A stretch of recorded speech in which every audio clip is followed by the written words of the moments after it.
fuck it, we're doing live.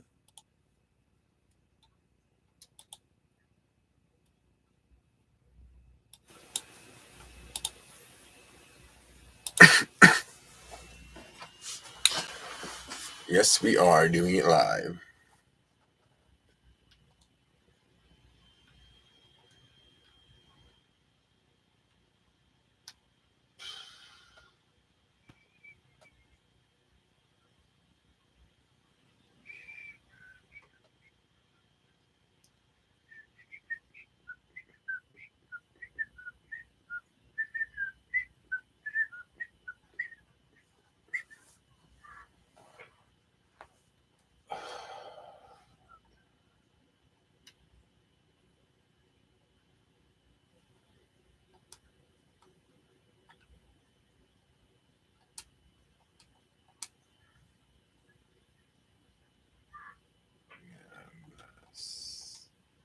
The beast in me.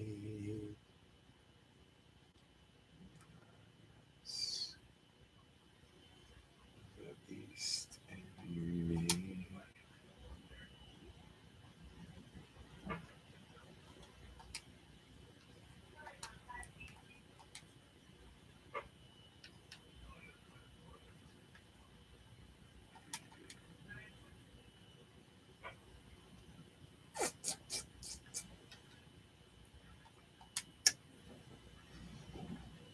I know.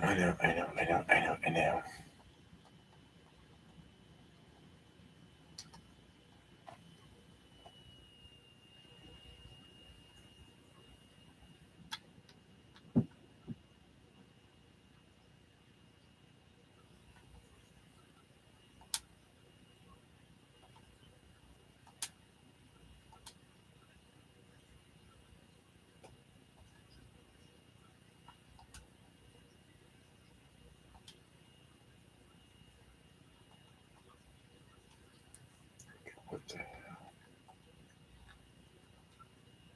We don't want this one. Cancel.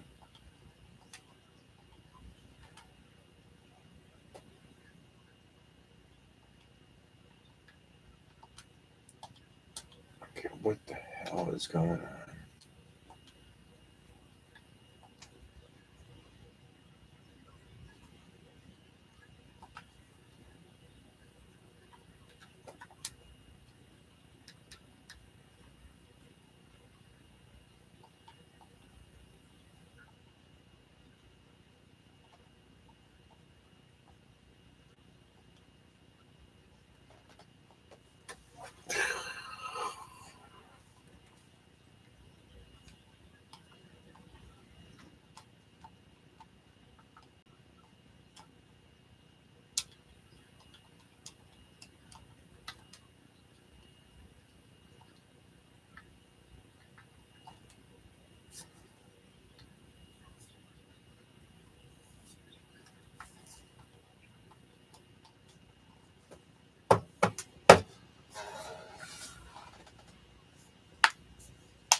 Just seeing if everything is working okay.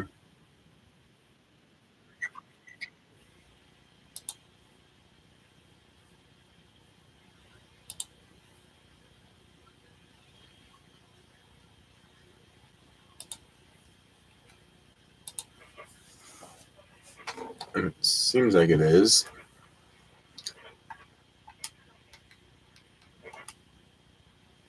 Hope everyone's doing okay today. Hope wherever you are, you're safe. Especially those in Los Angeles dealing with the wildfires.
wind is blowing. Holy crap.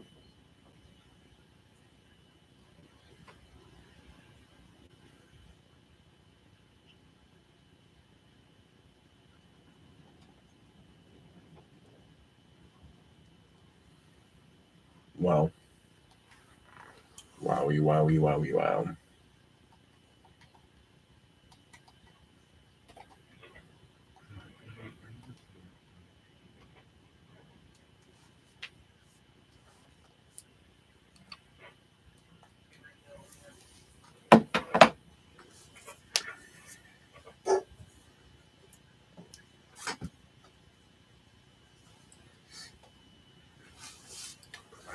Charge.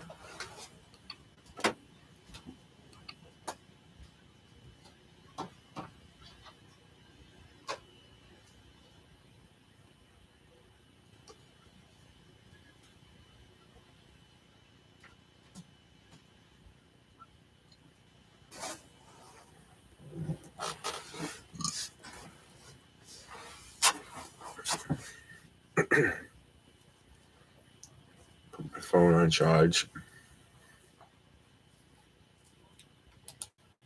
Just give me a little charge with the way the wind's blowing like crazy. Because it is going nuts outside. Not so much in here.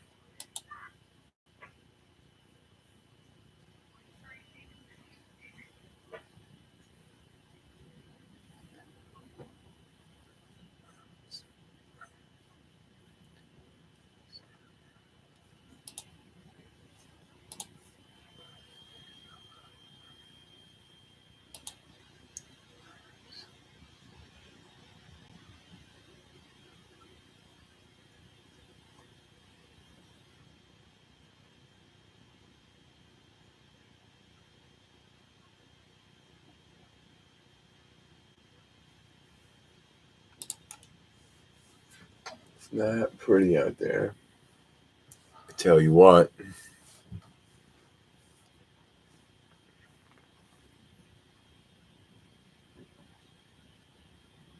It's not pretty. People think it's hard just sitting, doing nothing to do a stream. It's incredibly hard to sit and communicate and just resonate with the viewers live, not just filming or documenting things and then doing it in post production and editing. Doing things live requires real no editing or fortitude in post production, but does make things a lot more. I don't want to say complicated, but more thought forward, if that makes any sense. Like, you got to think before you speak most, or all the time. That's just live. But when you're doing a live stream, you either go with the flow, chemistry, just go with the flow of the conversation, or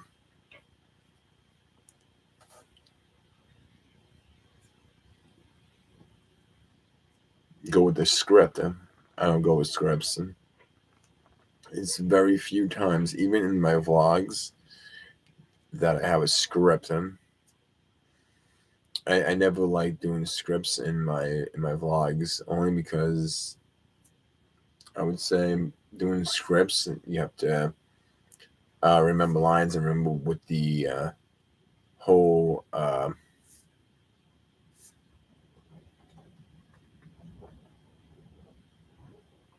that win, the whole subject you were talking about. Me, I just go off the cuff. I like doing it organically, so I don't ever use a script on any of my vlogs. It's just top of the head, what I think and say is kind of much what's put out there. And that goes with all the content I create on the platform in my channel. It's new to me. The now I would say new part of the stream with this, which is the lottery scratching, which is kind of new that I'm putting in with the repertoire of the other things I do. So we originally started off with the Joseph's Daily Vlog. That was the fundamental foundations of the channel and was the prime content of that channel. As it started to get stagnant within, I think, 2.5 year mark into it of doing the daily vlogs, I kind of ventured away from it. I never forgotten about YouTube, but I ventured away from it and kind of just did my own thing, life in general. And when I went to the It's New to Me, I kind of dipped my toe in other, elements of my channel, because I've seen other people do different things as well. And I was figuring, well, I should try and see if I could get different audiences. So to say, some people that may like the vlogs will watch the vlogs. Some people that like the It's New to Me will watch the It's New to Me. Some people that now like watching the lottery scratchings want to have that, they'll watch that.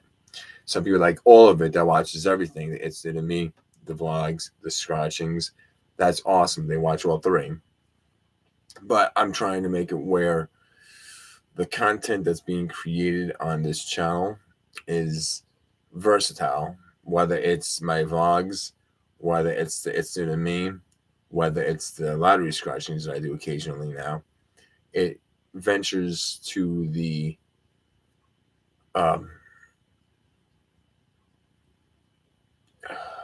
don't want to say umbrella, but it ventures in the radar that is outdoing, making a bigger radar circle of people that may be interested in. I'm just trying to like broaden my horizon and others as well, than to just keep myself keyholed into just the vlogs. But the main majority of the channel would be the vlogs. That is the beginnings and ends of the channel. Anything more that gets put into it would be a bonus. It would be extra content. So the It's New to Me is extra content. That's not the prime, even though you would see the It's New to Me might get more attraction. That's not the prime. That's a secondary in the sense that the vlogs are always the prime. But now the It's New to Me is running neck to neck with the vlogs. The lottery scratching is something new. I just implemented it. It's not even got a foothold in yet. I only did like maybe 3 I can think of, 4 maybe, to be honest. Don't quote me on that. So that's just the beginning. It's just a starting point. I'm still testing the waters out on that. The It's New to Me is staying. It ain't never gonna go away, I don't think, because there's always new stuff being invented, new stuff being out there to be purchased, and new stuff for me to review. So that and the vlogs will last as long as I am physically able to do content and put it out there for you, the viewers, to watch. Back to when I went, as I like to call it, in exile. When I left and went away for the 2 years, I honestly don't remember. It's either 2 or 3 years, give or take them. So within that time frame, nothing happened. There was no updates. There was no in the middle updates of letting people know. Occasionally, I might throw a vlog out there or a video out there saying I'm still alive, I'm good, healthy, everything is good. Just giving you guys a head up in case you was worrying. After 2 years of not hearing from me, did I drop off the face of the earth? Did I pass away or something? Did my health decline or any of that? It was just basically the vlogs did not work out. I did not like it. it was just too much on me, too much on the editing, too much on the um, pressure on putting a vlog out every single day since the name applied to Joseph's daily vlogs. It burned me out and it became frustrating. It was not fun. It was work, and not the fun kind of work. It was get up, vlog, edit, sleep, and eating in between that. And it was just a repeat of that. Get up, vlog, edit, eat, sleep. Get up, vlog, eat. It was not enjoyable, and it was, well, for the most part, it made me feel like I was just throwing content at you, whether it's good, bad, or indifference. So for me, it seemed like it was just I need to record something, whether it be that or this, something needed to be recorded. And I didn't like that because it was like I'm down shaming or my own channel by just publicizing a video, whether it's good or bad, and hoping you viewers watch it and enjoy it. So that's when I went. I was like, I'm done with it. The big camera I got was not good enough for what I wanted to do with it because it was too bulky. I got looks every minute when I was recording in public or in the stores and such. So it was very obvious that I'm recording myself, and people, at least in my area where I live in, did not like it. It was very frowned upon. So when I was in exile and I was not vlogging for a while, um, I really was just contemplating what my next move was going to be. Within the 30-year mark, I came upon a camera that I truly, truly loved and thought this would be my comeback. This would be the return of the channel. And at that point, I came back. I got a new camera. I got a DJI Pocket, Osmo Pocket 2. I did not jump for the third one because I figured let me not go to the extremes until I get to know this other camera that was a little bit cheaper, and if I could get my channel back up again. Because when it being down so long, when you're in the YouTube and you go away for a while, you sometimes are banished, and people don't remember you. Because what happens is that was the bus lady that I know. She drove by and waved. So yeah, in the YouTube world, if you drop out for like a month, sometimes even sooner than that, you get forgotten because somebody else comes in place and they watch you and they forget about you. Now I have true viewers and fans that have never forgot about me, and I got tons more. And I thank each and every one of you for subscribing and liking my videos and always coming back. Very, very appreciative. Very. I would say I appreciate every vlog I get that I put out there, and I appreciate every subscriber and every like that I get. So do take that. Holy sh!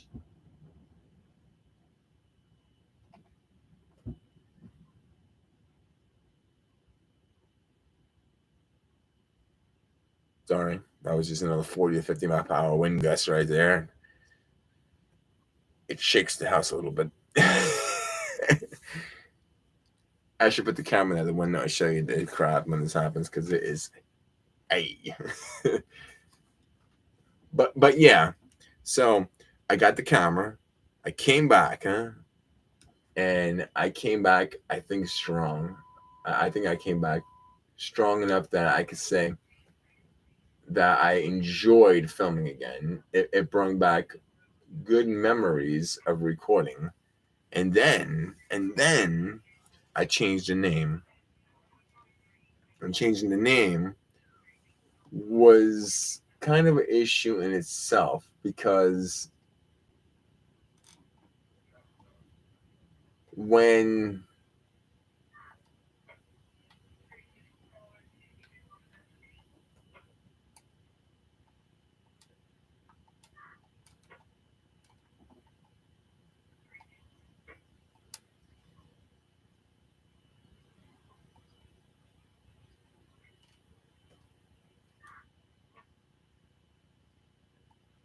Wait, what the hell is going on here? See, now how's that recording? Downloading.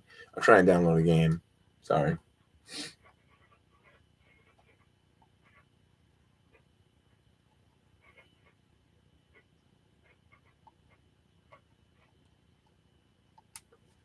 So yeah, when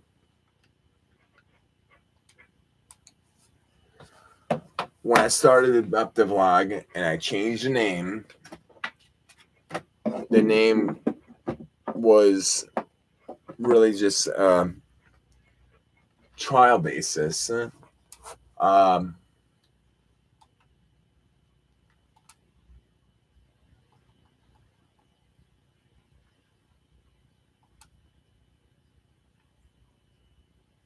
I'm still trying to do something here. Sorry. So yeah, it was a trial basis, and when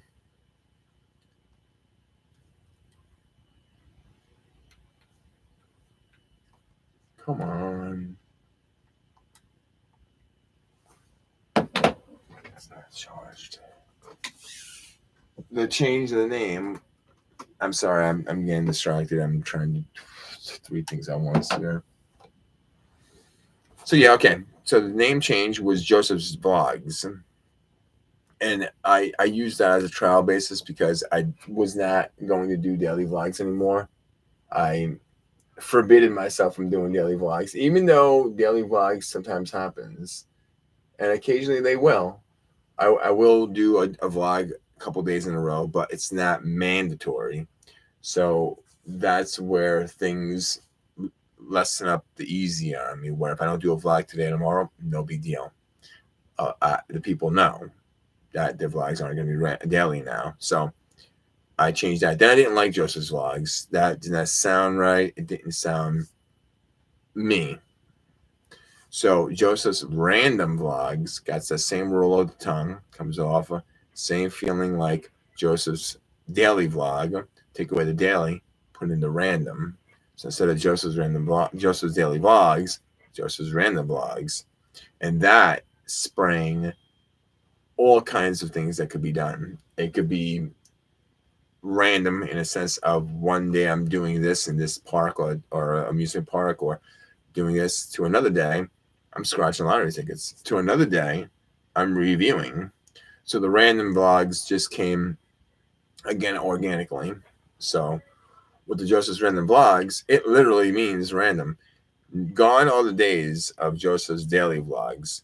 Joseph's daily vlogs is dead because I think I produce better content not having that frustration and having that pressure on putting a vlog out every single day as mandatory, as opposed to if I do it every day, it happens. If I do 3 vlogs in a row, it's not mandatory. But the content I put out there will be more higher quality content. If you go back in time and watch older videos, you will see the quality, the time put into it, the effort is minuscule. And then you look at newer vlogs, not just with the high quality camera work, high quality imagery with the new camera, but the effort and energy that you see that I portray into the vlogs, and the energy and effort I portray into the quality of what I capture and places I'm going has really upped this level. So I put quality over quantity any day. And I think the majority of people do as well. So with that, we are here today with what we got, and I think we have something better now than we did then. So with that, that concludes the refresher course of Joseph's random vlogs, hence Joseph's vlogs, hence Joseph's daily vlogs. On to today, where I'm in here trying to stay warm and fighting off 40-mile-per-hour wind. Well, not entirely fighting off, but watching it from the indoors out. Scary. And here comes this plow truck, I think. Which might be make Dakota go nuts because he hates plow trucks. Or I could be wrong. It was the wind. That sounded like a truck. Odd. But yes. So, with that, I am trying to stay warm and stay away from the 40 to 50 mile per hour wind that is going on out that friggin' window.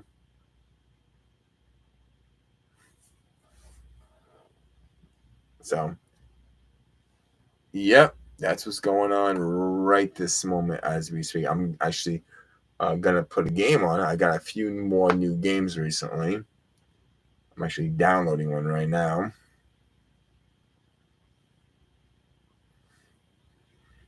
I just don't know how to invite people on this. And I don't really do live streams. I mean, I've done live streams in video games, like when I stream a game, but doing live streams straight from YouTube, I don't know really that much of the ins and outs of it because I don't usually do live streams. I usually do streams on my PS5, and that's easy. Oh, thank you very much. Yes, that is an awesome picture. I framed it because I got it off frame, but yes. I don't want to chop her name up. I keep forgetting how to really say Democles, Madame Democles. I think it's called. I think I always mess it up. And her sisters, you can't really see it, but her sisters are right there. It's the scene from the game. If you play the game, that's the part where he's on the ground and there's the bed, and then she attacks him.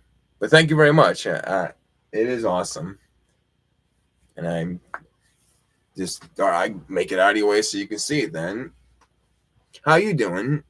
How are you taking care of yourself? Are you doing good? Staying warm? Staying out of the wind like I am? Hope you're not in California or LA right now because they are getting slammed with the fires. It is absolutely sad to see what's going on there. Absolutely sad.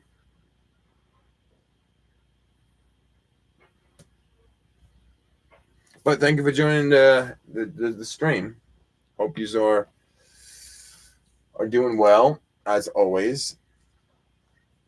Thankfully, I'm not in California. It's so horrible what they're having to go through. Yeah, it is. I've been watching. It's like all over the news. It's all over YouTube. And what sucks about it is you can't stop seeing it. That's the thing. Is that as much as you don't want to see it, you keep stumbling upon it. It's like a train wreck, but it's not even great. But you can't. It's so weird how one part of the country is having one extreme. Yeah, it is. I can't believe Texas. Texas is being slammed with snow right now. It's unbelievable. It's if one extreme to another one, and like I said, wherever you turn, you're even hearing about snow. And like right now, we like where I'm experiencing 40 to 50 mile per hour wind bursts, and it is making trees in the front yard here like sway like it's not believable. And I will not say the word. We have not lost that word yet as of 2 days, 3 days of this wind. And this is the wind that's California is getting.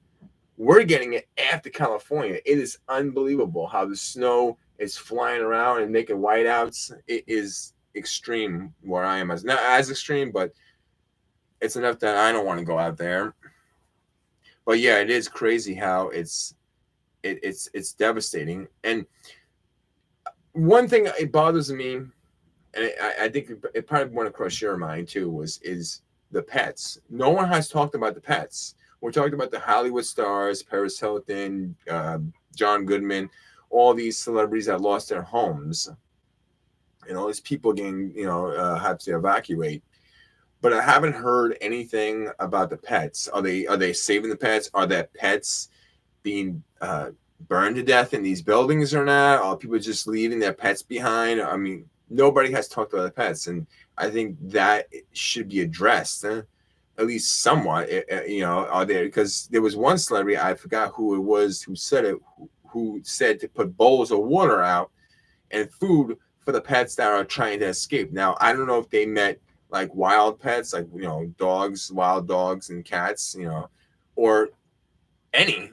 but there was not really mentioned about that, which bothers me because I'm a pet lover as well. I love dogs and cats or any animals to be honest.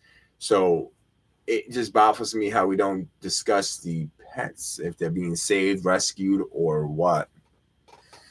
That part kills me. The attention should not be on the rich and famous people. Yeah, exactly. Who have more than enough money to evacuate. It should be on the people that animals who have no control. Exactly. They showed a part in YouTube, and it really bothered me. It bothered me because they showed them evacuating a nursing home, and they were all old people in wheelchairs. I don't know if you've seen that footage or not, but it was heartbreaking to see them being wheeled out in the dark with wind blowing. I mean, it was like, holy shit. I hate to use the words on YouTube or any kind because I don't, YouTube don't like words, but I have to use that word with that because it was insane to see the elderly, because that's what like I care about. I only care about the people that are home, the elderly, pets, and the regular people that can't afford losing their homes and their jobs. People that can't build back. Those are the ones that I care more about. And all you hear about is celebrities. Oh my God, Paris Hilton's seen her house. And again, there's some celebrities I care about, and I'd be like, okay, yeah, it sucks, but they get the money. And there's some celebrities that it's like they never helped charities before. They never helped anybody before. So why do we care about that specific celebrity when all he cared about is himself? It's like, who cares? He didn't care about nobody else. You don't see him dipping into charity and donations. At least Paris Hilton has changed her life around. Like for one, like she was this, adolescent teenager that did all these stupid things, and now she's an adult woman that has children, married. So she changed her life around. But still, she's a fucking Hilton. Sorry again for the language. Sorry again. And that is where I think I somewhat care, but then I don't really care because it's like to be over dramatic about, oh, I see my house burned down on the news. Okay. Millions of people's houses are being burned down and you don't see them being televised. Exactly. I agree. It's so heartbreaking. I kind of see a feel about the hurricane that were happening last year. No example. Yep. Yep. So, I mean, I only care about those three things. The people that are now wealthy, the regular people. I don't want to call them poor, middle class to low class. Okay, that's the right terminology. I hate even saying that.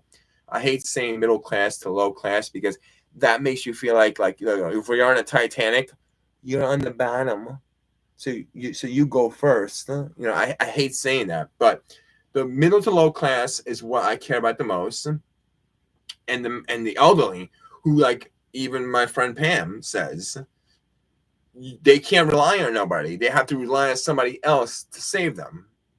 So those are my three: the middle to low class, the elderly, and the pets are the ones I care about the most. And that's not what they're showing. I mean, yeah, they're showing drone shots of all the devastations, not just polarizing them. But if you go on YouTube, you see a lot of holy.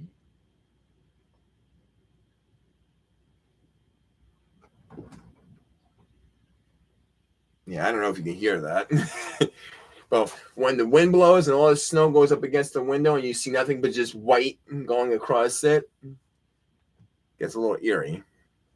But yeah, it just, and like I said, I keep watching it, which is sickening in itself, but many of others are. It is, but it doesn't stay long. It doesn't stay long. It's like those quick bursts of 40 to 50 miles per hour, maybe even 55. I don't know for sure. And then it goes away.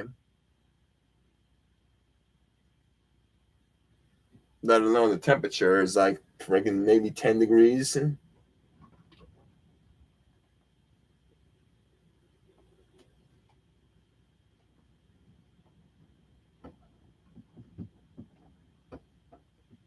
Do you hear that? That's the wind. I don't know. I don't know if you hear it on the other end there, but the wind's slapping against the sides of the wall. I'm in Georgia and we're getting all that cold and wind, but no snow right now. Okay. We're yeah. it sucks. It does. I'm trying to just like ignore it, but I don't want to ignore it too much, because if you ignore it too much, then you're not prepared or ready for anything. And like I said, I don't want to say the word, but we have a generator in case, but it don't do that much. And plus, I don't want to go outside and start that and deal with that with the wind. We try to be prepared as best as we can. I guess that's the best I can say.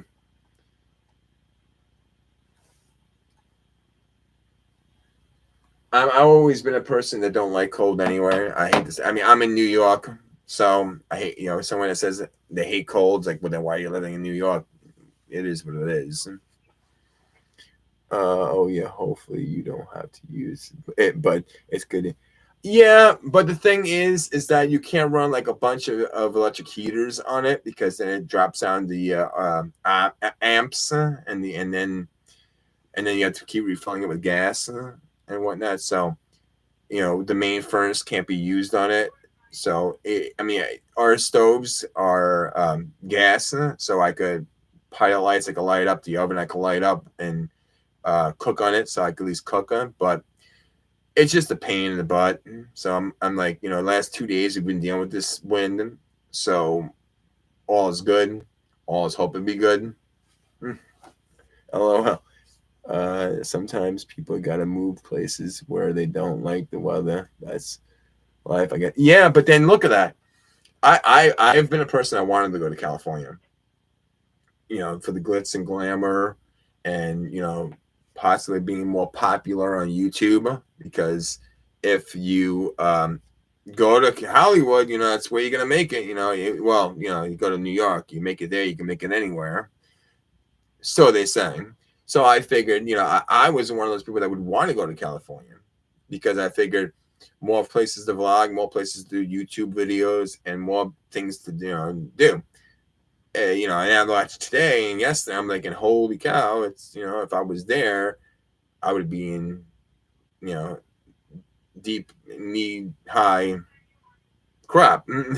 So it kind of, I guess there's no real great place, because I even asked my friend Pam, I was like, where is there a place that you can live that you don't experience the heat that's really massively hot, or the extreme cold that's extremely cold?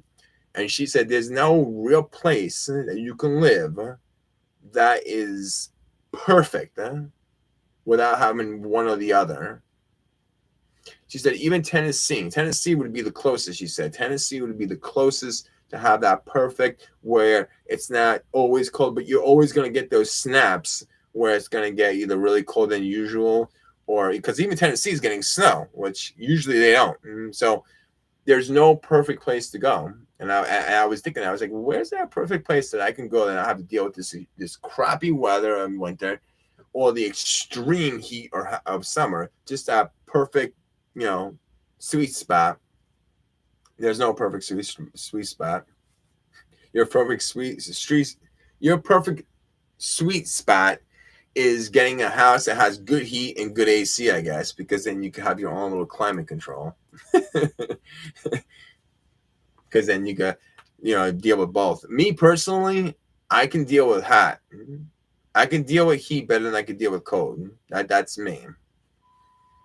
Like, it could be 90 to 100 degrees, and I could acclimate myself to a certain extent to deal with it. Cold, you can't. You can put layers on, but if you've ever experienced that bone chill, where you're cold from the inside out, where literally like your bones are cold, and no matter how many layers you put on, you still have that internal, like kind of like an insulated, like your body's insulating the cold. So no matter how many layers you put on, you still feel cold. It's like, holy cow. That's the kind of crap that I hate, because no matter how much you put on, you're still feeling cold. And then eventually you get that warmth, but then when you delayered, you get froze again. So I can deal with heat. Heat doesn't bother me. Cold is what I hate.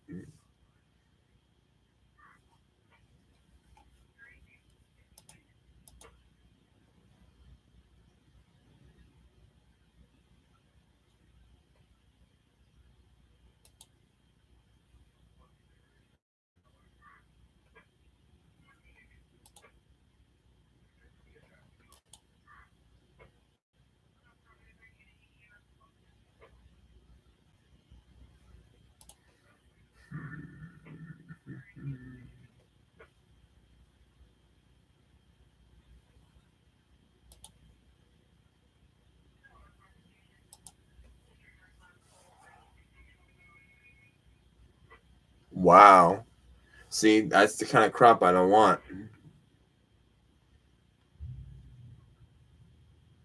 Yeah, but does your Wi-Fi go out and it's resetting? Because sometimes it goes out and then it refreshes and then it comes back up. Dude, I was just talking to my friend about that too. I'm like, remember the days when we had flip phones? Literally, like in the 90s. I don't know how old you are, but I'm old enough to see the invention of the smartphone. So I'm going to be 40 years old next in April. So I remembered where there was the rotary phones. Kids don't even know rotary. So I have a friend that has a nephew, and I told him about the rotary phone. He's like, I don't know what that is. I'm like, what do you mean? You know, it's a rotary phone. You hit circle, and then you put the number in. You put a letter, and you wait for the number, and to go back, and you know, he didn't know what the hell I was talking about. And I was joking with my other friend. I'm like, kids rely on the smartphone. We rely on the smartphone now. Like if we don't have Wi-Fi, we go nuts. We lose our phone, we go nuts. We need our phone every minute. You go 2 hours without your phone. Oh my God, it's first world problems. So it's like it baffles me because I grew up where the first portable phone I got was a flip phone. It didn't have all kind of features on it. It was a phone. It had maybe little mini games like the old Tiger Electronics games, kind of like that screen. And it's like now we have our phones for everything. You know, back in the day when you wanted to look up something, you need to go to Wikipedia. You got Wikipedia on your phone. You used to have people that were smart. Remember the know-it-all guys and the people that knew it all, and you had like, oh, you know why I asked that question? Go to Tom. Tom knows all that. You want to go to you want to know about baseball? Well, that's Jim. Jim knows baseball like you don't know. I mean, you want to know basketball? That's Jeff. You don't need to ask any of those guys anymore. Just take a phone, Google, what's the sports scores to the baseball game yesterday? Bang. So there goes Jeff. There goes Tom. There goes Dave. We don't need any of yous anymore. We got the phone, which is helpful and nifty. I love it. I mean, it's always good. But like math too, we become more stupid. We, the human species, has become more stupid because we don't use our brains anymore now because we got the calculator on the phone. So we need to solve math mechanic in our brains, just whip out the phone, do it. There it is. And the funny thing is, it's not just that. Let's put that on aside. Contacts. Huh? Remember when we were young? I don't know if you did it. LOL, yes. One of my family members used to say he was Googling me before Google was invented. There you go. See? Making information accessible the way it is has really made some people so stupid. I swear. It has. Contacts. Your contacts.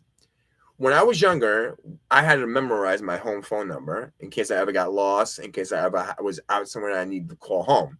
So I had to memorize my phone number over and over again. I literally remember my childhood phone number. It's not even, somebody else probably has it now, but I remember it so vividly because it is implanted in my brain from saying it so many times that I remember my home phone number. It's not the same anymore. Now, when I'm somewhere like Walgreens picking up my mother's prescriptions, they're like, "What's the phone number?" Ends them in wait, what? 2458. The last 4 digits. Hell, I don't even remember my mother's last 4 digits of her phone number because it's in the contacts. So if I want to call my mother, I just hit mom. I want to call Pam, I hit Pam. I don't need to look at the numbers because I put it in my phone as contacts. So like when I'm picking up prescriptions and the pharmacist is like, what's your mother's last 4 digits of her phone number? I gotta pull out the phone and look at the contacts to know the last 4 digits.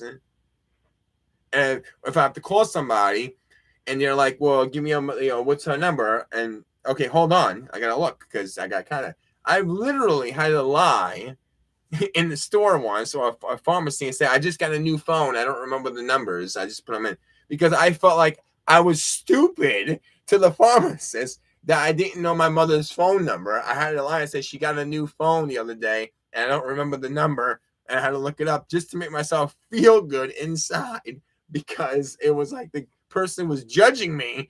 It was like, like giving me a look like you don't know your mother's number, your full last numbers. And I felt like, no, she just got a new phone. I gotta check it up. It's a new number.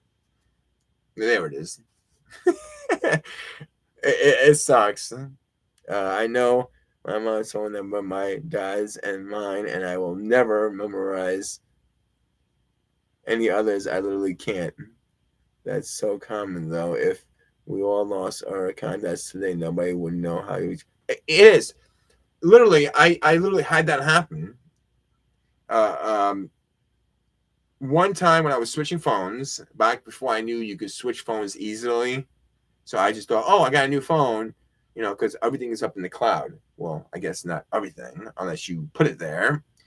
I switched phones and I destroyed the old phone. And I looked at my new phone setting up and I'm like, where's the contacts? I'm like, what the hell? And at that point, and that section, at that point, he knew he effed up.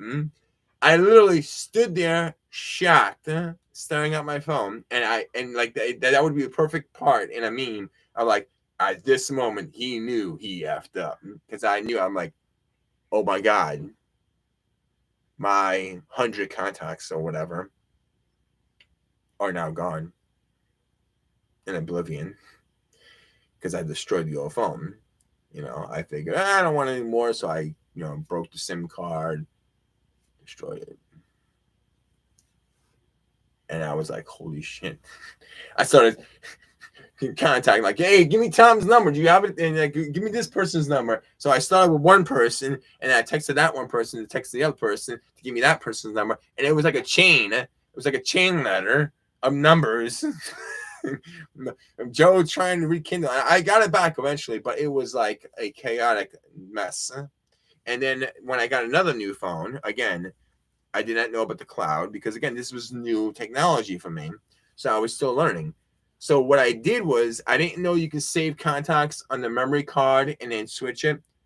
So I wrote down every single contact on a paper. It felt like school all over again, doing an essay. It was like, okay, Jeffrey number. Oh, wait, mobile number, house number. Because this is back when they had house numbers too. See, gone are the days of having a home phone. We don't need home phones now. We all have cell phones. Don't need phones. But back then it was like, okay, mobile number, home phone number. Okay. And I'm thinking, this is going to be friggin' forever. And so I had to write all these numbers down for mobile numbers, home numbers, and then you had like the doctor's office with the extension numbers, extension 718.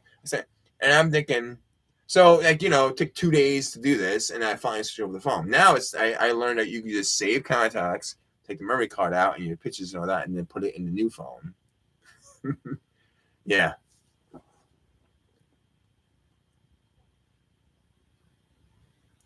I know we used to have books. We used to have like a contact book. Let me show you.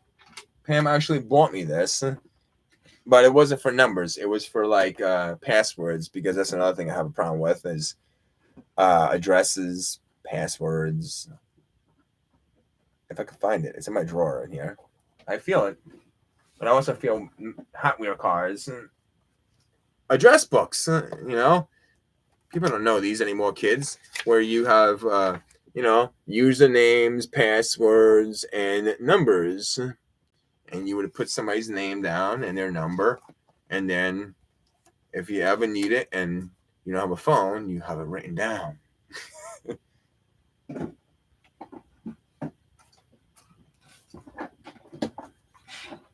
I mean, I'm not going to bash the phone. The smartphones are awesome. They are when you need them. But like my friend Pam's grandson, we'll take him out for rides, right? Or we'll pick him up from school or something, right? He's down. Right, in the car, back seat. And then we're seeing something like, oh, wow, look at that. Did you see that? Did you see that? He's like, no, I missed it. Where? Like his head would come up like 10 seconds after I said, did you see that? Or Pam, like me and Pam I'm driving. Like, Pam, you see that? It was awesome, wasn't it? Pam's like, oh, yeah. Did you see that? And he's back there. Where? What? I don't see it. Well, that was 10 seconds ago. You're not going to see it now. we already drove by. And that's the thing. It's like me or Pam tell him, put your head up off the screen. You'll see more things. Like the world goes around and you miss so much stuff because your head's in the screen every time. I thought I was destroyed by technology, but the more I see kids today, I realize they're the ones with the problem. Yes. Hold on. I'll be right back. Cassie is now barking the one out, and I have to watch her when she goes out. With this wind, they do their business and they come right back in. Yeah, I'm coming, Cass. Put some light on.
Insane. Right here where it's warm. Warmer.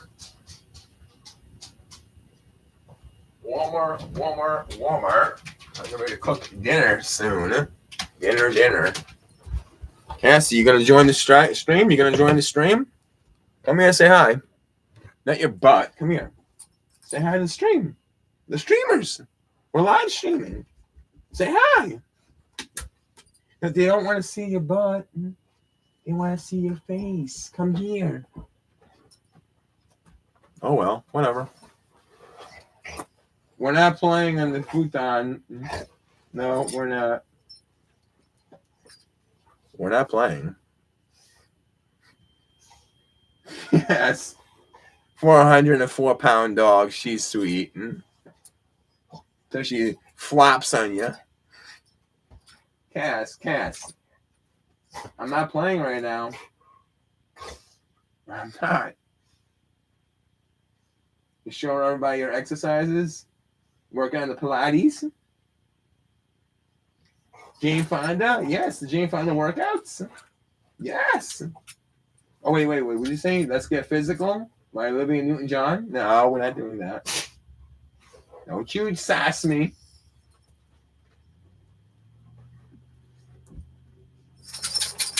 Yeah, I know, right? Well, yeah, so I don't know if you subscribed or not. I hate doing that also in my vlogs. Like, share, subscribe, and hit that notification bell as always, because you know when I come live. I don't like doing it, but sometimes people need to be reminded. And now she's going to drink a gallon, and I got to prevent her from drinking because she doesn't know better when to stop. Cass. You got to watch your water weight. No more.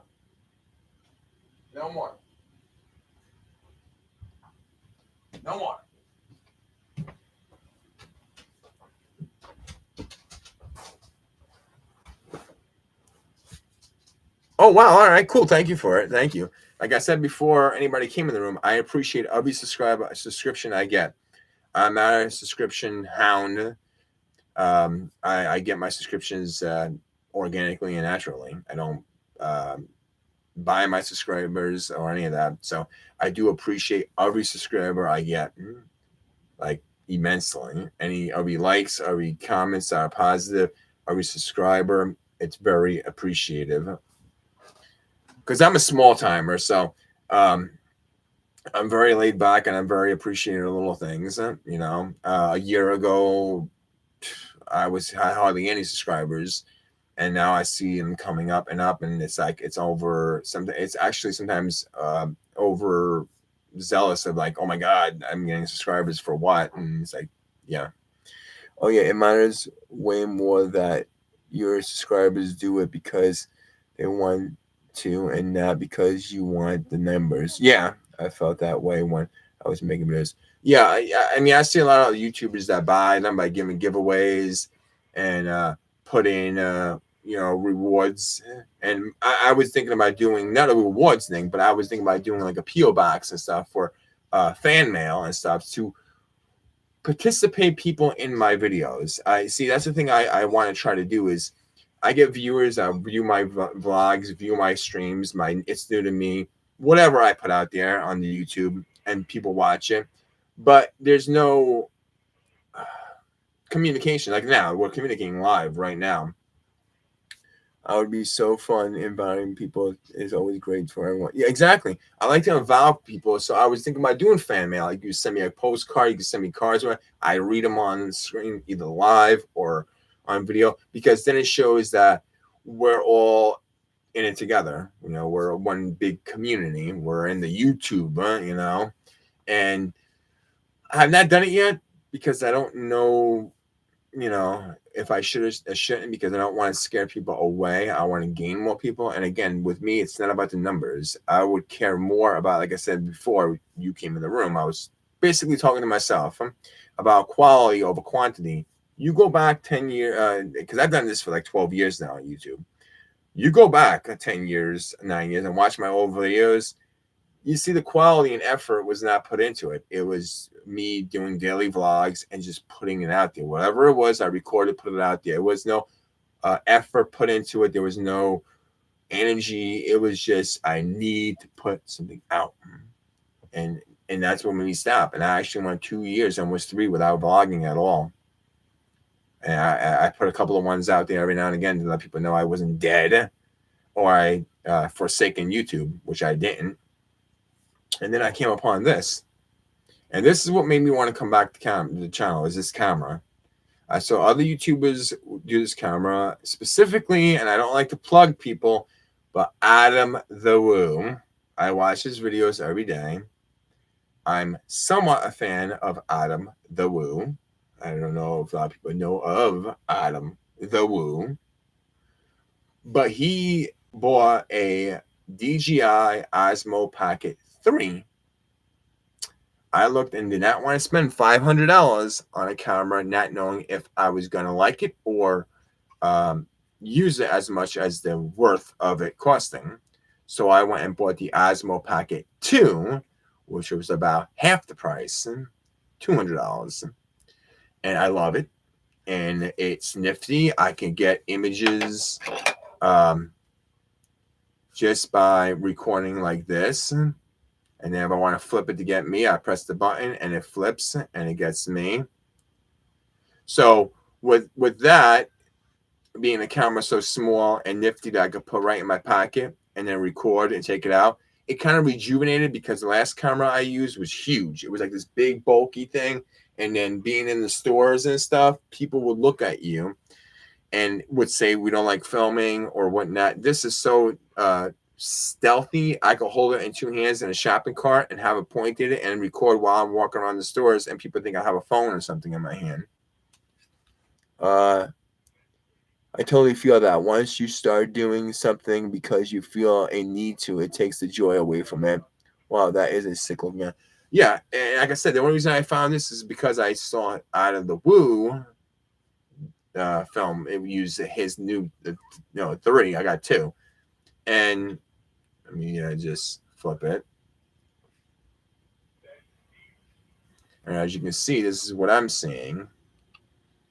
You're not going to see as clear because of the camera, but it's a small screen. But it's cool when, you know, you could hold it like down like this and then navigate the camera upward like that. And I could just be walking and then capturing stuff. This is what all my videos are being filmed on. If you watch any of my newest videos, this is what I'm using. When I do my It's New to Me, this is what I'm doing. When I'm doing the card scratches, the lotteries, this. Everything is this. And this does record in 4K, but the amount of space it uses in 4K is insane. My laptop that I do my editing on can't even hold the memory of 4K memory. So I tend to record it in 2K. I would love to do 4K, but it takes so much memory that like a 10-minute video would be like 30 gigs. And it's like, holy cow. And I don't want to downgrade the quality of the image because you can downgrade it, but then you filmed it in 4K and you're downgrading it in the laptop. It doesn't make sense. Looks really convenient to use. And yeah, I have seen those. The quality is really good. I might get one of those when I get a new camera. Oh yeah, I hate that about high quality storage. So yeah, so I mean, it sucks because I would love to record everything in 4K, but it's just I put on my laptop and it says I don't have enough room, and I gotta double it. And so if you have a video that's, let's say, 10 gigs, I'm taking those 10 gigs off the camera and putting on the laptop. So that's 10 gigs. You're getting a behind the scenes right now how I do vlogs.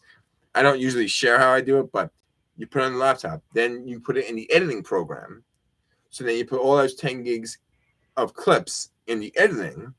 And so you're editing all those clips, be it 25 clips. Hell, that Fireman Museum was 50 clips. So you're editing all those 50 clips into one long video, and you're saving that. So then you got another 10 gigs now because you have the 10 gigs from the clips and the 10 gig of all the clips together. So that's 20 gigs now on the laptop. So then you save it and then you upload it to YouTube. And then after you make sure, because I made a mistake. If you watch the cat skills, catting around looking for cats and cat skill, I deleted it. My clips. I couldn't re-edit it. I deleted the footage and I saved a clip of the whole village in TikTok form.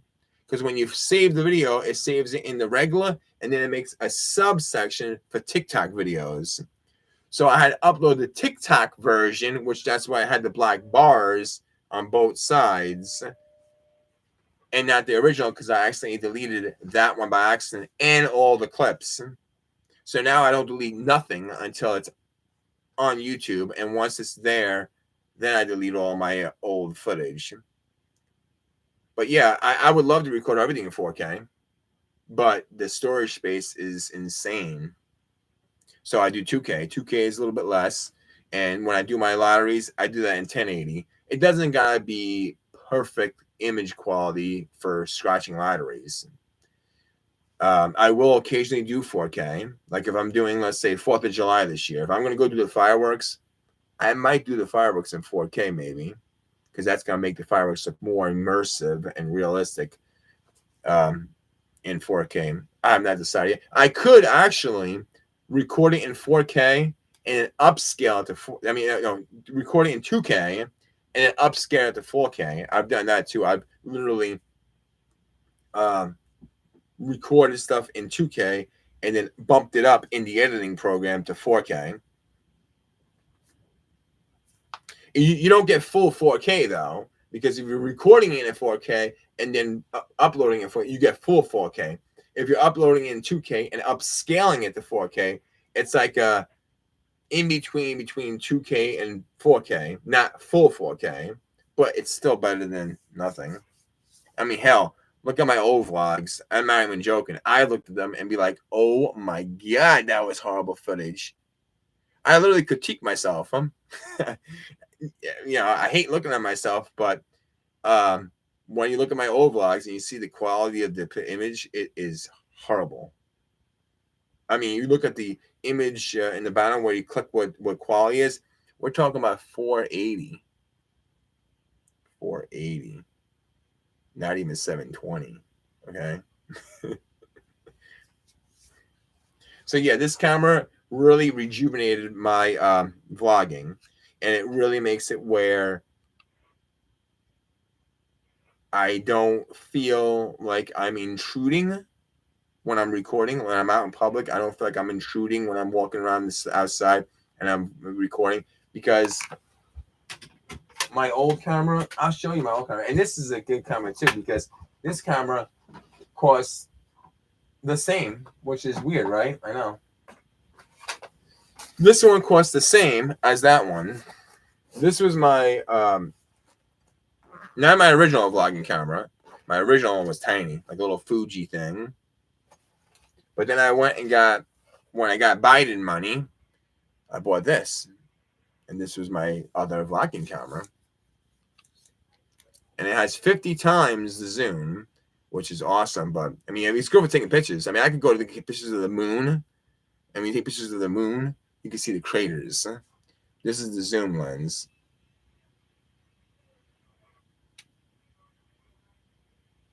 But try, exactly. Try flipping it around and recording yourself, and then walking around, and then walking around a store or something with this. It's pretty much obvious that I'm recording. If I have this in your face, you're pretty much meaning I'm either on TMZ or I'm some sort of paparazzi. Okay. So yeah.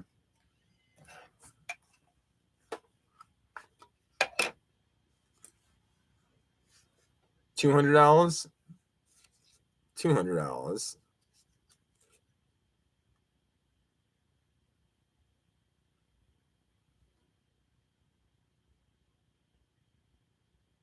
So yeah. So really, this became a pain in the butt trying to vlog and not drop it or anything. And it was really worrisome because, again, it cost $200. So I was really worried. When I got this, I'm thinking, well, shit, this is lightweight. I could buy an extender, which I have a tripod that goes on it. I have a tripod. I was going to buy the extra battery that twists on and gives you extra battery power so it could record longer, because with this, you only get about 2 hours, 2.5, but it charges in 60 minutes. So if I'm driving, right, and I'm recording one thing, I hook it up to the charger while I'm driving to my next location. So it's charging, so I always keep it charged.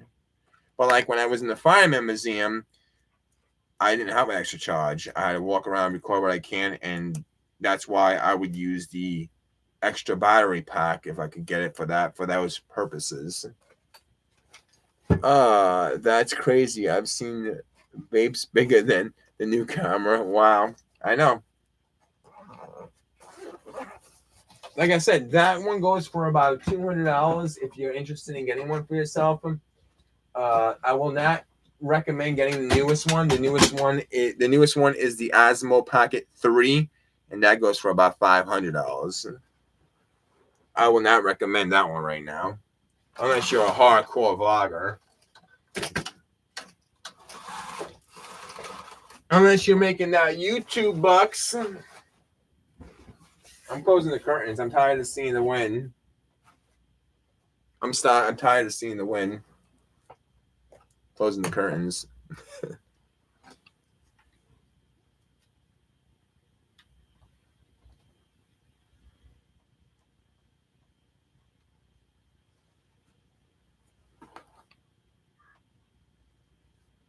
No, and you know what?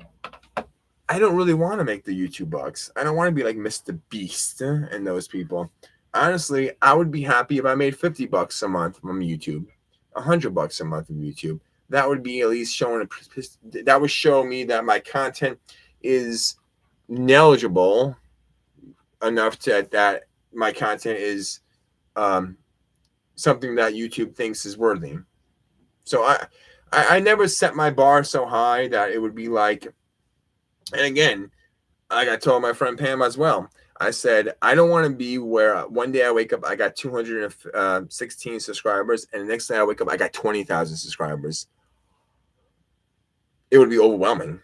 And then it will feel like I need to put content out there because I need to satisfy 20,000 subscribers that subscribe to me. You didn't have to, but they did. I need to give them content. So I don't want that major celebrity YouTube status overnight. I don't want to be an overnight sensation because I don't think I could produce the quality of content that fast and that quick. So like last year, I got 150 subscribers, 160 or something like that, and I had that for all my times, 12 years of having YouTube, and now I'm up to like over 200. So I'm very appreciative. I'm like, oh my god, thank you very much for the subscribers that subscribe. That makes my day. And if I made let's say I made 400 subscribers in the year 2025, right? I made 200, just 200 subscribers in the whole year of 2025. I would be happy. That's 200 more than last year. Yeah, everyone I've heard about who has blown up in a month or so has just hated it. It's so exactly. I don't want that stress. I don't want that stress because then you have to produce content. I mean, yeah, okay. For instance, if I get 500 subscribers, if I get five, I could start the first tier of getting finances. So the first 500 YouTube subscribers, I start getting revenue from ads. I would like to at least get that, get the first 500 subscribers and see how it goes. Test the waters. But like right now, I got, I think, 216 offhand. I think, give or take. I don't know exact, but I'm around that area. So um, last year around October, I only had 180, 190. And I even talked to the Philly captain. I don't know if you know that YouTuber or not, but the Philly captain is another YouTuber, somewhat big. I spoke with him on a live stream. He said he was going to help me out. He never really helped me out, but he tried his best. He told people to go to my channel and subscribe and make me hit 200 that day. Nobody went to my channel. Nobody subscribed to my channel that day. I did not break 200 on that day. Even though he told everybody in the chat, go to Joseph's Random Vlogs. Let's help this guy out. Let's break him over 200 subscribers. Nobody in this chat this way, nobody in this chat went to my channel and broke me over 200. Tis the situation. So I was like, all right, well, I ventured out. I talked to some other people live streaming that are moderately big that has a lot of subscribers. They talk with me, I talk back, but nothing came of it. So I'm trying to publicize myself by going into other streams and chatting, being, polite, respectable, just being part of the conversation. I went to another streamer, Human Name. I don't know if you know who Human Name is, or Seductive is another one. It's the guy with the duck that's named Wrinkle. That takes his duck around everywhere. He hatched the egg. He had an incubator. So I've talked to other YouTubers that are somewhat big, and I try to just communicate. So he does live stream every single day too now, and he talks as well back to me. So I figure I put my name out there and be like, well, you have these people in the chat that are just random names, and you have Joseph's Random Vlogs. Let me go check him out and see what he's about. But again, I never force people to go to my channel. I never, pull people in my direction. I don't go in somebody else's vlogs, live stream, and say, hey, come to my channel, check my channel out. That's disrespectful. That's disrespecting that guy's channel because I'm going in his room and then plug in my room. You don't do that. You don't plug your room in somebody else's room. I could plug my room because this is my room. Come to Joseph's Random Vlogs. You never know what you're going to expect. Each vlog is different, or at least try to be different, and you never know what you're going to get because it's always random. See? There's a plug. Ding! Yeah. So there's a plug right there. So I'm thinking about doing stickers, custom-made stickers. I'm trying to venture out places I go, smack a sticker on like the information board or something. Joseph's Random Vlogs at YouTube. But I haven't made a graphic yet. I mean, I'm trying to make myself well known in the YouTube universe. And it's hard because YouTube is so big and vast that you get lost in space sometimes and never be heard from again. Especially when I went away for 2.5 years, 3 years. I didn't think I would ever get back to being known again. Hey, what's up? How you doing? Reality Weaver? Reality Weaver. For sure, sometimes growing organically is the best way to grow. You want people to follow you because they like you. Exactly. Exactly. And like I said, the more I grow and the more the community grows, the more the channel grows, which means it gives me energy to do more. And also, I always take in creative criticism. I always take creative criticism. So anybody in my vlogs that leaves chats and say, "Hey, why don't you try that? Why don't you try?" I would say that, okay, well, that doesn't seem out of my reach. I'll try that. Or you want me to do that one day, review that one day? It's not out of my reach. I'll try it. So I try to be interactive with the fans and the viewers and my subscribers because I figure you took your time and energy. You hit like, you hit subscribe. You didn't have to, you didn't have to. You could subscribe to whoever you want, or like whoever you want, but you chose me, and I'm very thankful, and I'm very appreciative of that. So my way of giving back to you is try to have you part of it and whatnot. So, is my thing is, yeah, what I want to do billboards. Yes. Do I want to, not like highway billboards, like any highway, or have a plane go over, but like stickers and such that I could put ads out there that are free, publicizing my channel to get more viewers to at least go there and check it out. Not that they would subscribe, not that they were like it, but just at least check it out because you never know. I mean, a lot of subscribers stick to one mold, one subject topic, and that's it, and that's all they do. I'm trying to venture out and do a little bit of everything. So, like, I started out with the vlogs, then I went into It's New to Me, which I think is going fabulous, and I want to do more of it actually, of reviewing. Now that It's New to Me, it was supposed to be everything, anything that's new to me, be it a can of soda, be it a device, be it anything. If it's new to me, it might not be new to you, but it's new to me. I'm going to review it. But for some odd way of the universe, it's always been about junk food. It's always been about candy. And that's how it's been. Because I only can find new candies. There's always new candies and snacks coming out. It's always new with them coming out. And it's just been that way. And it's probably going to stay that way for a while. I don't know, unless something amazing comes in the way of it. But the only other issue to me that had nothing to do with the candy was when I did that review on that big camera. I got like 21,000 views for the review of that camera because nobody did a review on that camera. I'm the only one, I think, on YouTube that did an in-depth review of that camera. So yeah, the issue to me was the secondary part of the channel. The primarity of that channel, of this channel, is the vlogs. But the secondary is the It's New to Me. And then now I introduced the lottery scratching because I've seen a lot of people like that. And I've gotten offers of saying, why don't you try doing that? I would like to see you do that. So I was like, okay, it's not out of my wheelhouse. I'll try, see where it goes. And then if people gravitate to it, I'll do more of it. If I start winning left and right, I'll continue doing it. There's a way bigger chance of bringing people in when you have a variety of... Exactly.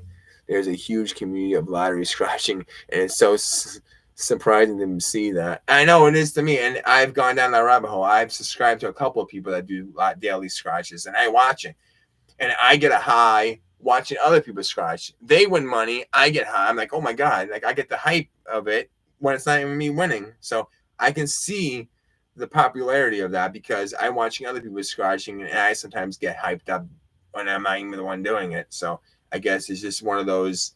Gambling is a hell of a drug. Yeah. So there will be more scratches coming down the line if you're into that, or anybody who watches this is into that. There'll be more of that coming down the pipe. There'll be definitely more It's New to Me, and definitely more vlogs. I haven't done a new vlog for 2025 yet. I mean, there've been videos for but I haven't done a vlog yet. I have not I can't really with the weather the way it is. You can't be outside; you get blown away. The weather, the roads are completely insane, and I do not want to do one of those storm chases. Yes, I know storm chases. People, I love watching storm chases. I'm one of them too. But I'm not going to go out on the roads. My car isn't meant for that kind of harsh elements to be storm chasing. No, that you will not see on my channel unless it's very locally and I don't have to be in danger. So, but yeah, I'm not really going to do a vlog yet because of the weather has not really cooperated. So, and live streams, I never did really live streams. This is like my first live stream that I really did and kept on because I've done gaming streams on my PS5. I've done game streams where I'm streaming a game, which I could still do. I could just pick this laptop up, put it right here, and then point the camera at the TV, and I could play the game while people watch me play a video game. But I've never really done this and communicated with my viewers, which, again, you're the only one in the room.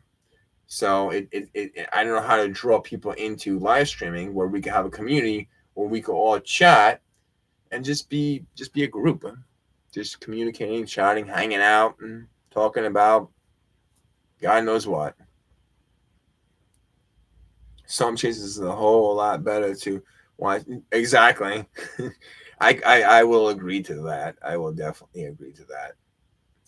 Sometimes live streaming on YouTube is a lot harder than Twitch. See, I don't do. See, that's another thing. A lot of YouTubers, they got Twitch, they got Instagram, they got Snapchat, they got. I don't have none of that. I'm a strictly YouTube. Same like video games. I'm strictly Sony. I'm a PlayStation. I used to be Xbox. I used to be Nintendo. No more. My last Nintendo was GameCube. My last Xbox was Xbox 360. I'm a PlayStation. So like that, I'm a YouTube. I used to stream on Twitch, and the fact they have the categories help people find you easier. Yeah, see, I PlayStation all the way. Nintendo sucks as a. Well, now it does. It didn't. It didn't. After the GameCube, I think after the GameCube with the Wii, because the Wii was the last one I got was the Wii, and the Wii was like, oh hell. So GameCube was where it's at. Nintendo 64 was where it's at. Nintendo Dreamcast. That was Nintendo Dreamcast. Sega Dreamcast. So yeah, Nintendo 64 and the GameCube, those were awesome. The Wii was where I think it started going downhill, and I don't like the Switch. I don't even like the concept of the Switch. Exactly. Same thing with Xbox. My last Xbox was Xbox 360.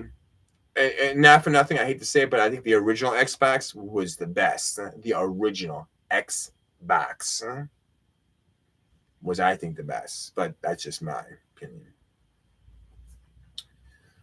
But yeah, PlayStation all the way.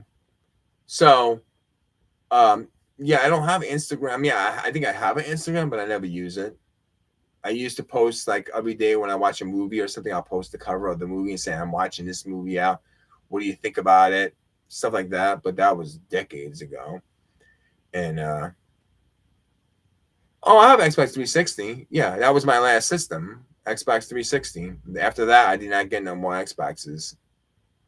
Xbox 360 was my last.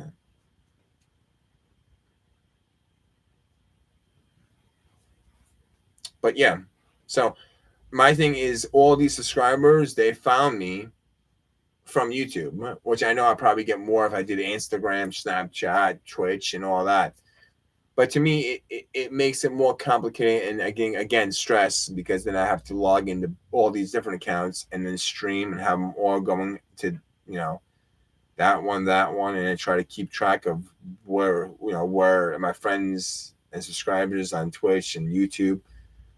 It becomes a mess.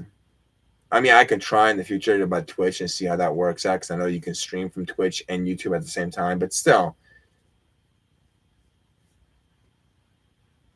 Yeah. And I watch a lot of I watch a lot of people on YouTube. I mean, like I said, like even Angry Grandma.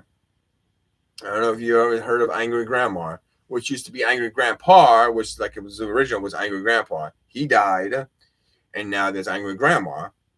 So I watch her and Jake. She's hilarious. And Psycho Dad. I don't know if you ever seen Psycho Dad, who doesn't do it anymore. It's now McJugganuggies, which is Psycho Dad's son. He was cool too way back when he was destroying his son's game systems and stuff. But yeah, I mean, I watch that and I take references from everything I watch because I try to make mine unique. Yes, you might hear me say something that'll be like, oh, he probably got OMG, I forgot about him. Yeah, McJugganuggies. Lee Eagles Landing when he got the tent and his father threw him out and he built the tent on the land of his father's house and he ran over the Xbox with the lawnmower and stuff. I mean, yeah, it was all staged. But it was funny watching it. But you may watch a vlog and I may say something and you'd be like, oh, he got that probably from that person, or he got that probably from there. But yeah, I probably did. I probably stole some things from each streamer, each vlogger, and I just put it into my old Play-Doh and I mush it into my thing. So I watch others and just see what they do and be like, okay, how can I use that, but twist it in a way where I'm not ripping it off from them, not stealing it from them, and then reusing the same way, but altering it so it's not the same. I made it unique to me, my own, and I tried doing that. It works sometimes, and sometimes it don't. 'Tis life. Inspiration, that's the word I was thinking, exactly. And sometimes inspiration comes from the weirdest people, like the Human Name guy with the duck. I watch him, which I swear to God, he looks like Johnny Depp. I swear to God, he looks like Johnny Depp from Pirates of the Caribbean. My opinion. But yeah, live streaming doesn't seem that easy, which you think with all the subscribers I got, and if they hit that notification bell, they'll know I'm live, and they would want to come in here and chat and see what's going on.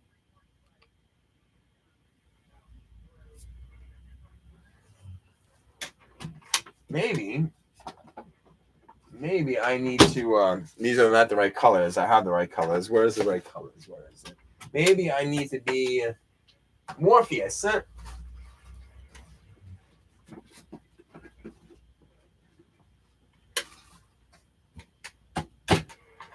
I got the right colors, but I don't have it on me right now. I just looked at him again, and he does look like... I told you!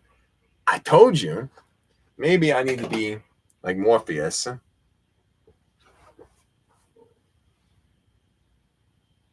How far down the rabbit hole do you really want to go? Take the red pill or the blue pill and see how far the rabbit hole goes.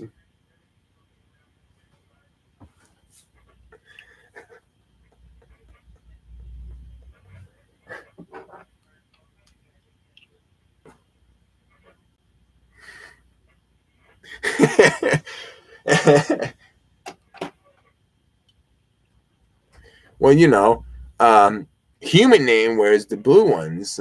I got all kind of colors. I got blue, red, purple. I think purple was the Morpheus ones. But yeah, I'm just saying. I mean, I don't try to put a performance, even though I would like to, and I probably could put a performance on. I just don't want to do that because then it would feel like acting. And even though I would love to be the next Tom Cruise, I don't want to be the next Tom Cruise yet. This is CNN.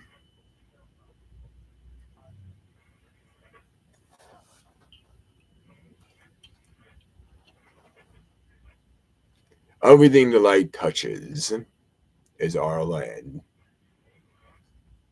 Anything outside the light is not ours and is dangerous. Do not go there.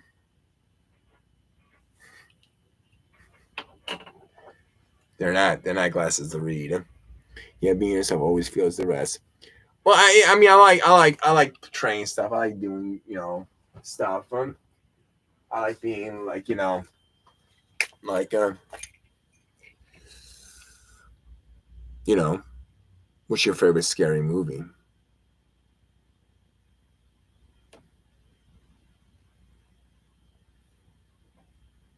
Who was the killer in Friday the 13th? That you might now see YouTube. For any of the YouTubers watching, it's not real.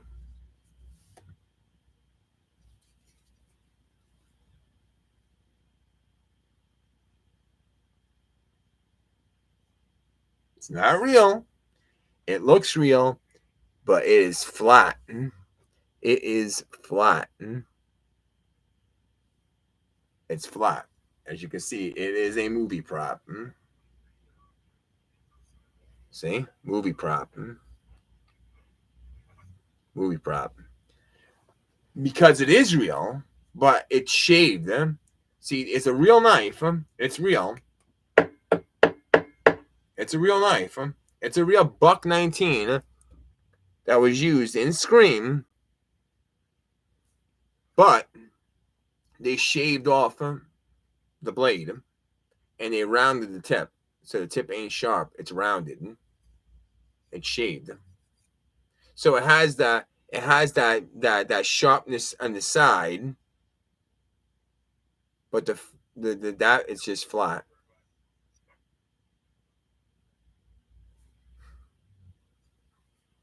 Well, because I'm a sick maniac. I love the first Scream movie. I love Billy Loomis. That's how sick in the head I am. Anthony Perkins, Psycho. But yeah, that's another thing I don't like to show off. Is I like movie memorabilia. Here, I'll show you one more.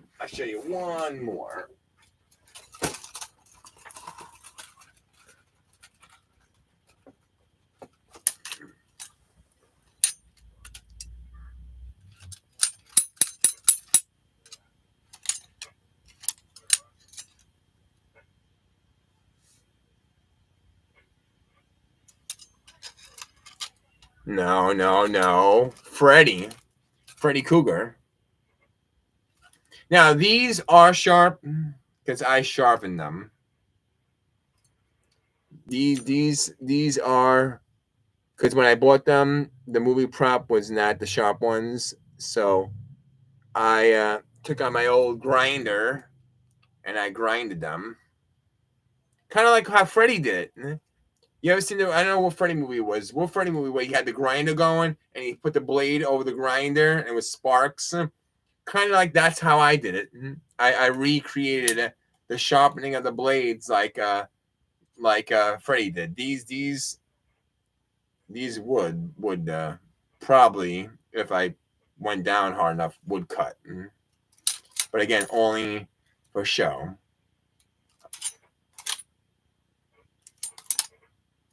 So if you knew Out of the Woo videos, he has his room called the Corridor Rooms, which is all Disney related. Well, mine is movie related and games.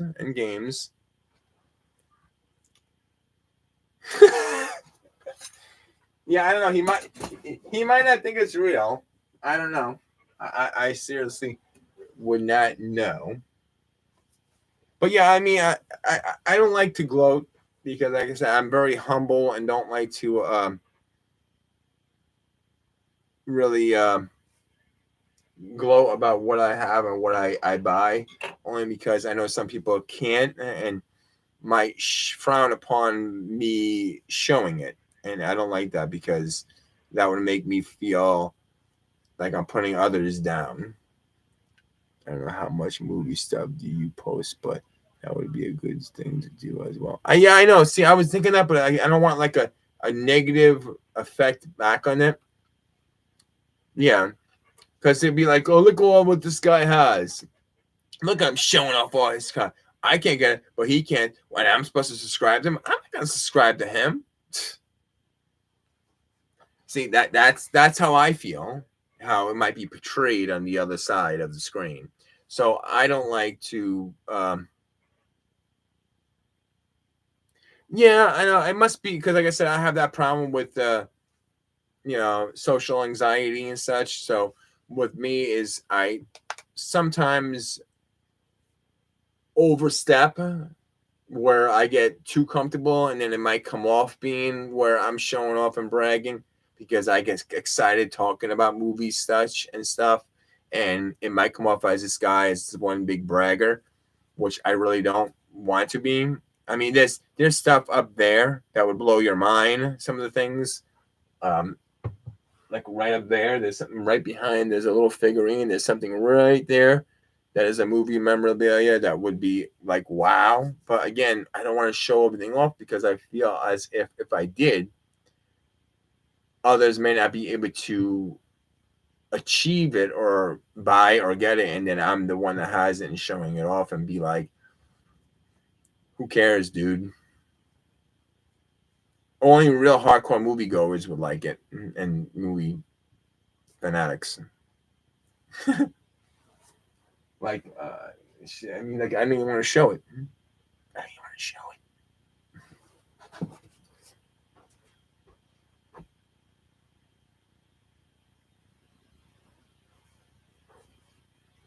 I had two of these. I have to rebuild the second one. Let's see if you know what this is without me telling you.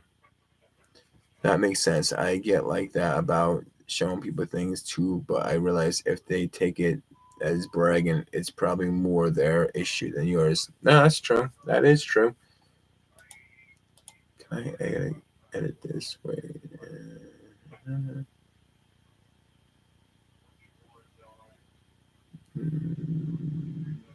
No, I want it to be loud.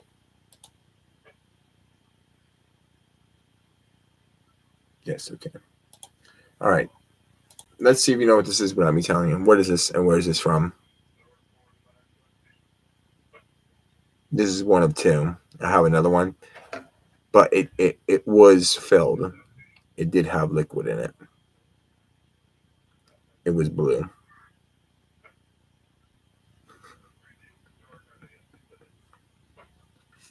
Yeah, it is. This was the Resident Evil 1 of the ones that was not used when they opened the case up in the movie.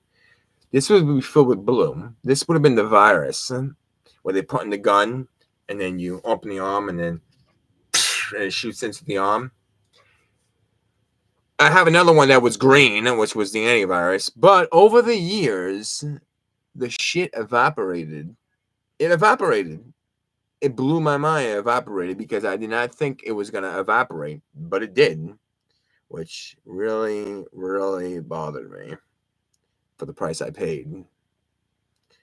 So with the green one, I cracked it open. Yeah, I know, right? Oh, don't do that. I literally cracked it open, and the deadly virus evaporated. It's not something that should happen. So I cracked it open because the green evaporated too. And some of the swirls broke, so I had to fix that. I had to shorten it a little bit. And I tried putting like food coloring and water, but that evaporated even quicker. So I did not know what to do with it. So I still have it in pieces because I don't know what to do. And online, if you go to like Amazon, they have like replica ones that have like LED lights. So like press a button and the LED lights it up. But this actually was the liquid one, the real one that had the liquid in it that, you know. But I left this one alone.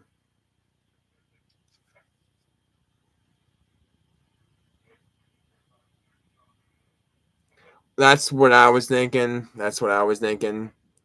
Because, but a lot of people, when they see this, they're like, oh, this is the one from the desert movie, the ones that were all empty. I'm like, no, this had liquid in it. This actually had blue. You can see it. You see the blue? It stained some of the swirl. It had blue in it.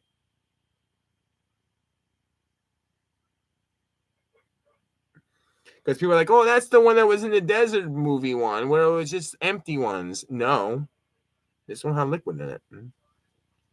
So I gotta refix the grain one because again, it's in pieces. You got the two different swirls loose, and then you got the two canvases loose. So I gotta try to glue it all together again. I was trying to put, like I said, I put water and food coloring in, which looked awesome. It had the same tint of green, but as soon as I sealed it back up, even using hot glue, it still evaporated, which I don't know how. I guess heat. I don't know, but so I just left this one alone and just tell the story that it was green and blue. When it had the liquid in it, oh man, when I used to stream, when I wasn't streaming here, I was streaming elsewhere. I'll show friends and be like, look, this is the T-virus. They were like, break it up and break it up. I'm like, are you insane? Like, yeah, like drop it. And then it break up, and like in the movie where he tossed it and it flew and it hit the corner and it broke open. I'm like, no, I'm not opening it up. But yeah, and I got this from the UK. The person who was selling this was in the UK. So I had to, like, every dollar was $2 in UK money. So the price he told me for this was double for me because I had to pay overseas to get it from the UK. So whenever they were done with the movie or somehow, I guess the props or something went overseas or something. I don't know. I didn't really ask how he got it or whatnot. But I got, like I said, two of them for two separate prices. They were the same. And the prices for each one was $200. So $200 and the other one was $200. So $400 for two of these. And then they evaporated, which, I mean, it lasted a good 4 or 5 years, maybe even longer before it evaporated, but still.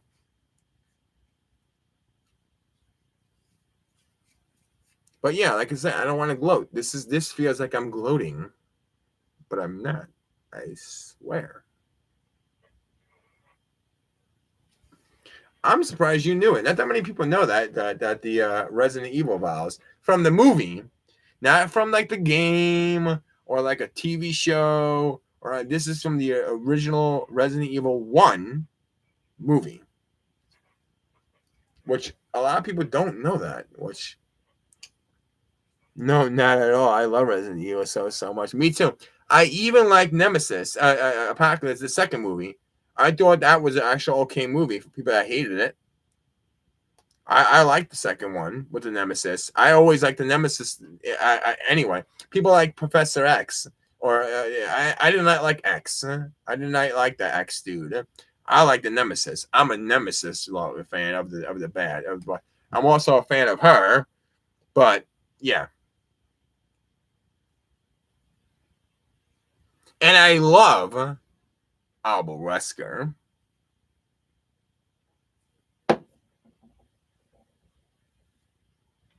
I mean, who doesn't like Alba Wesker? Yeah, Democrats. But yeah, that's just one of my things that I acquired over the years, opposed to lots of other stuff that will eventually I might stream.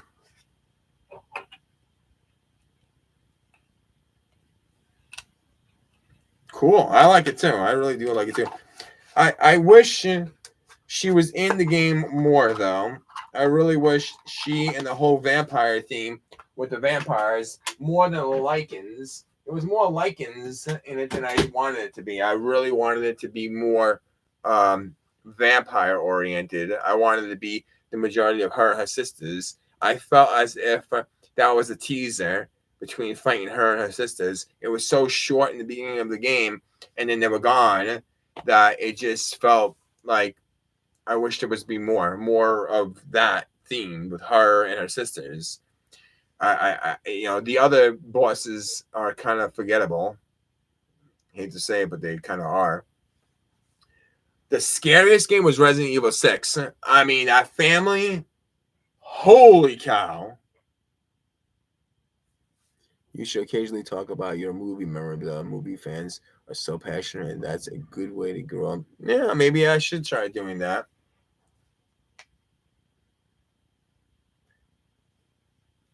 Yeah, that was absolutely scary game. I would say that's the scariest freaking game. It blew. I mean, scarier than that. Scarier than the village. I mean, the father boss. Oh my god, the father boss. I still remember with the car and the chainsaw, and that was like oh my god. And then at the end with the kid and the old lady grandma, there was some disturbing things in seven. I mean, like mentally disturbing. Like I like went to bed with seeing this in my head. That game gave me like heart racing, high blood pressure.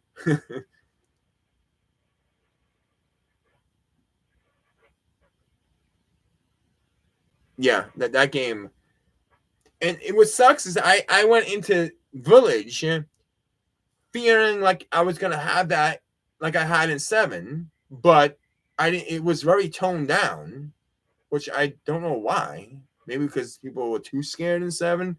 But I really thought the Village 8 was going to be as scary as seven.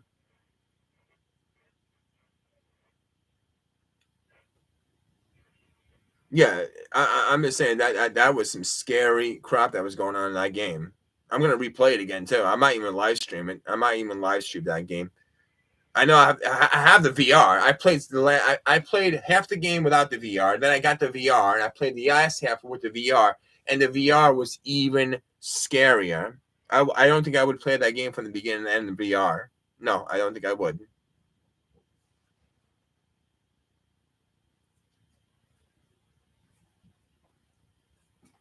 I think I might because I don't remember the whole game all the way. I just know the scary parts and the whole part of like the father stalking you in the house and everywhere you go you see him coming out of a door. See, it wasn't like I remember being stalked by my ex and by the nemesis in the old games where you go through a door and he might come through the door again, but like the father would like go through the freaking walls like the X did, but not the same. It was a lot scarier because the X you expected it. The Nemesis went through doors, occasionally through a wall or whatnot, but the father would be like insanely chasing you.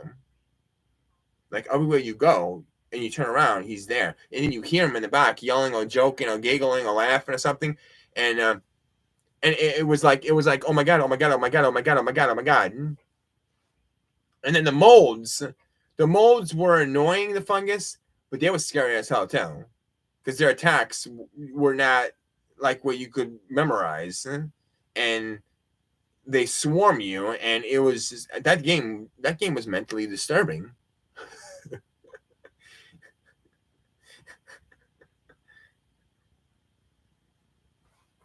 And like I said, I love eight. I love eight, but eight does not compare to seven. Seven was insane. It is. I mean, I've played Layers of Fear. Layers of Fear is pretty friggin' spooky too, but it didn't have the intense as Resident Evil 7 did.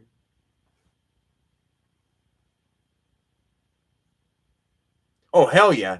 Hands down, that's the scariest Resident Evil game, hands down. And the most mediocre one is Resident Evil 6. Resident Evil 6 was just basically a running gun. Blatantly. It was blatantly a running gun. 6 was too many storylines, too many things thrown at you. It was a jumbled mess. That was the most disgusting of the Resident Evils was number 6. 5 was I didn't really like 5 that much neither. I didn't like how they introduced the woman and you had to go back and forth.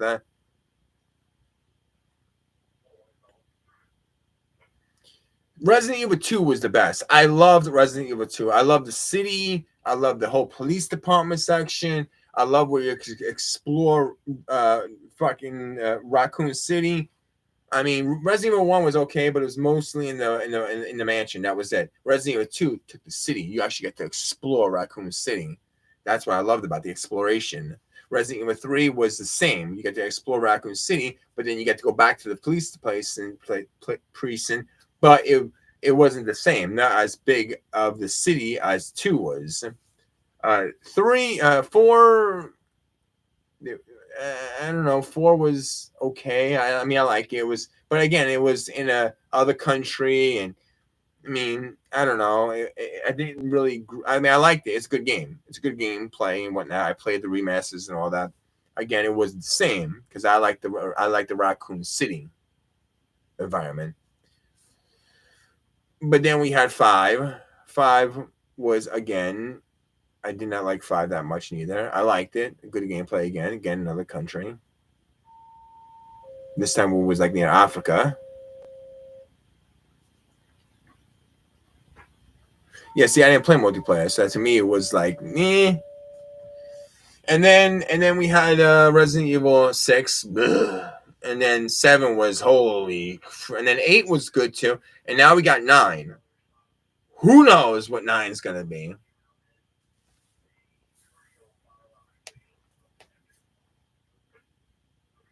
And I never played and win Code Veronica X. I played some at the beginning and never stuck with it. I need to go back and actually play Code Veronica X because I've never beat that game.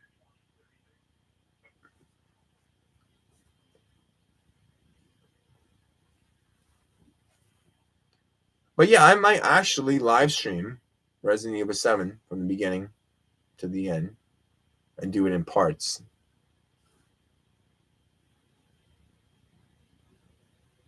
Yeah, I played like the beginning and that was it.